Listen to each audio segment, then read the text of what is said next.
Pranam Swamiji. I am Gautam Jain from Rajasthan. I have been living here in Kathmandu for last 4 years.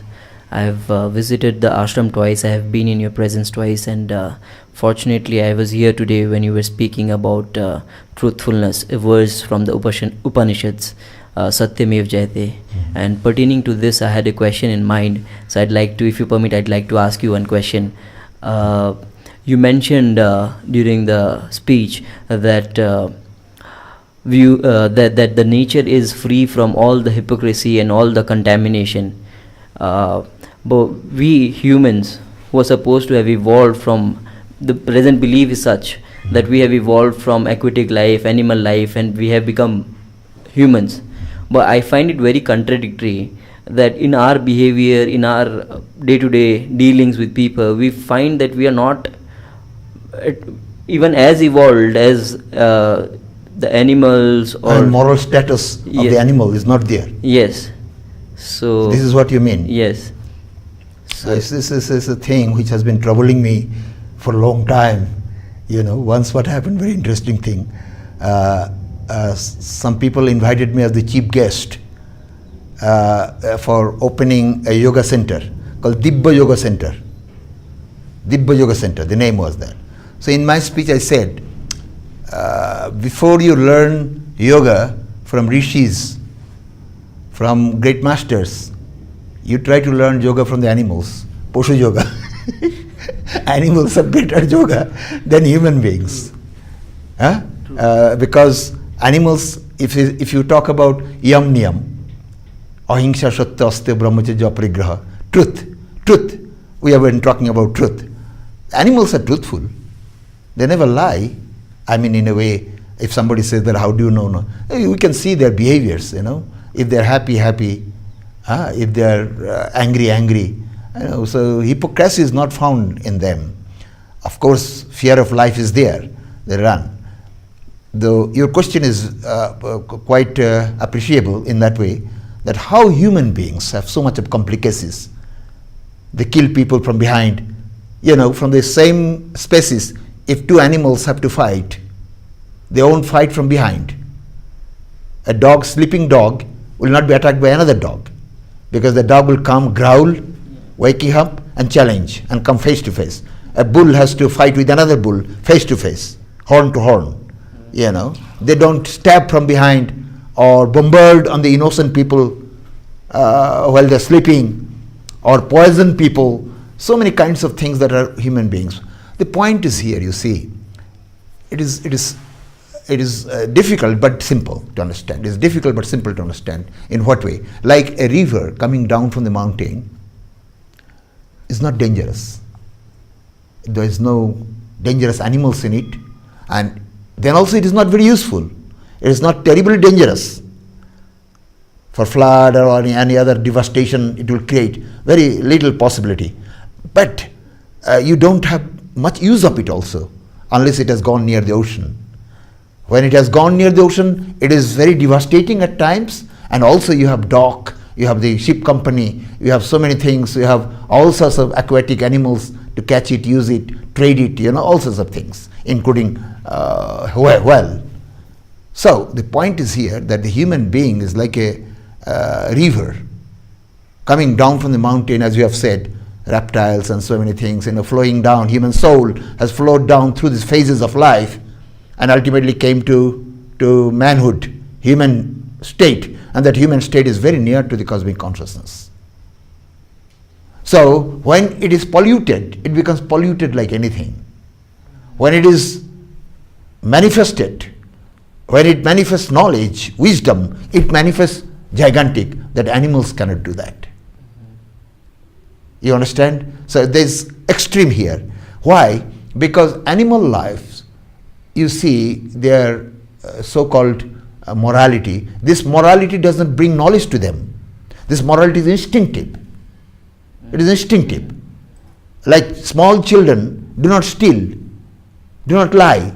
They're small children on the lap of mother. So in the lap of mother nature, they are being grown up. So they apparently look very moral, but this morality has no consequence, not enlightening consequence.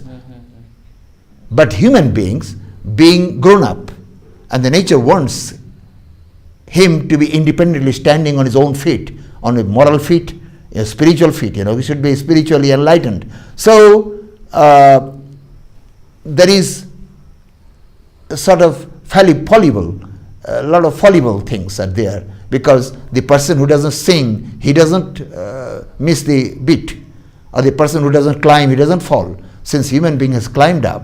So there is a possibility, and then again possibility of downfall I'm talking about. So then again, according to this philosophy that we have been talking about evolution, in that these animals, these species, they never go down. They gallop. There's a galloping process. They gallop. Having a dog associated with you might be a human being in the next life. Gallop. But it will never go down, because it doesn't pass the test. It has no test, So there is no failure. But human being a human being, and the purpose of human being is much different than the animals or other species, birds or other species. Human purpose is to realize, spiritual. His structure is made that way. He is upright, he can sit upright, he can contemplate, he has discrimination, he has reality, unreality, he can discriminate, he has many other amazing faculties like literature, art, music, and so on and so on. So, human beings have been given option that you can choose this or you can choose this. Either you choose God or you choose Mammon. Thou cannot serve two masters, Mammon or God. You have the Mammon also, your ego. Ego is your Mammon. Your attachment is your Mammon. Your falsehood is your Mammon. And you can love truth. You can. So animals have no truth, nothing. They are not truth or all these things. They don't understand the difference. So human being having understanding difference, because the person who goes to examination hall, he has possibility of failure. Who has not gone to examination hall, how he will have failure? So that way, I think I can explain this way, that human beings have to build himself, because his building, his character, his forming character, is the possibility of forming character, and this forming character will lead him to a goal, supreme goal, golden goal of enlightenment, of God realization, of eternal realization, far from the spaces, far from the places. That way he has to labor, he has to work.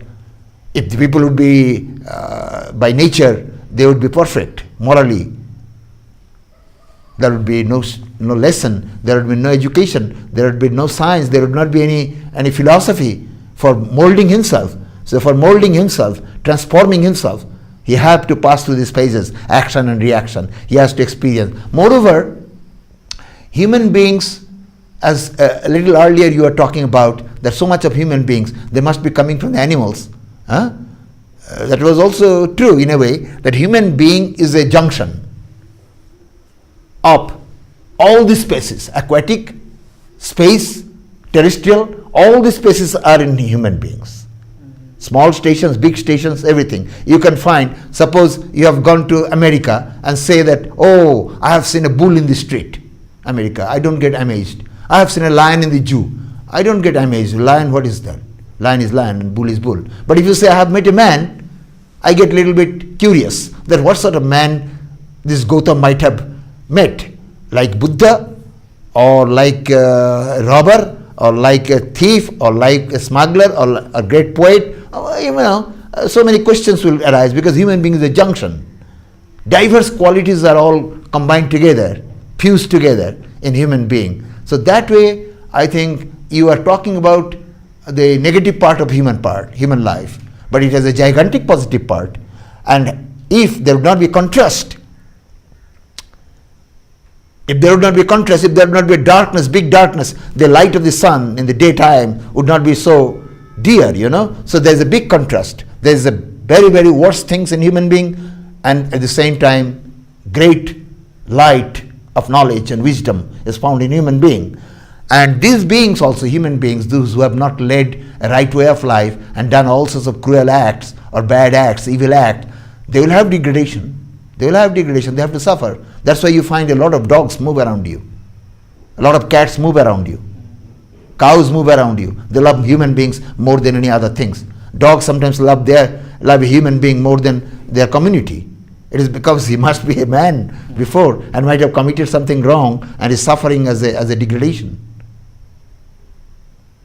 This is what, So every action has its reaction, equal and opposite. You cannot escape it.